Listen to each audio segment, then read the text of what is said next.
Well, Robert F. Kennedy Jr., I appreciate you coming in and doing this interview. And I'll be honest, a few months ago in an interview when I interviewed Matt Hoffa, I said that I wouldn't do an interview with you. You interviewed Robert F. Kennedy. Yes, I did. That was one that I wouldn't do. Why? Because of all the conspiracy theory shit. He didn't. If you watched the interview, I didn't watch the interview. We didn't really dive into any conspiracy. Because that's his thing. Yeah. COVID is fake and blah, blah, blah, blah. Because of some of your stances about COVID, which I disagree with. But ultimately, when I looked into your story and I saw all the good that you did in terms of your environmental work and everything else like that, I realized I need to get off my high horse and accept that people will have different opinions than me on certain things. And that doesn't mean that they don't deserve a platform and don't deserve a place to speak on Vlad TV.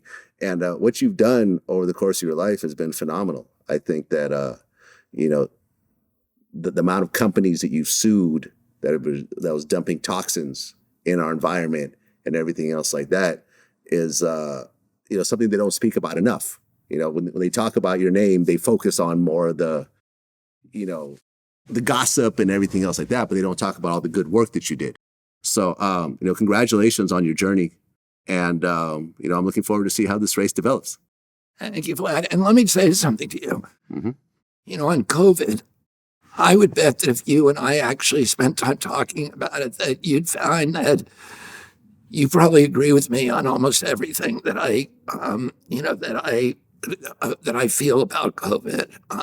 I think a lot of people who disagree with me about how we handled the COVID pandemic are people who are reading mainstream media reports about what I said rather than actually looking at statements that I made. Mm-hmm. That's part of the problem, is that a lot of what I've said has been distorted and mischaracterized.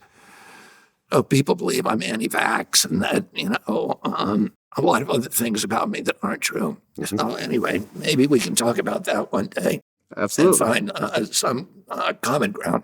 Yeah. I mean, we're all going to have disagreements. No one's going to sit down with me and have the exact same views that I do. So I respect the views that you have, and hopefully likewise. But thank you so much for sharing your views, and thank you so much for just telling your story, because your family is so legendary and will always be legendary. And, it's really an honor to sit down with you and talk the way we did today. Thank you, Vlad. It was an honor to be with you, too. Absolutely. Peace.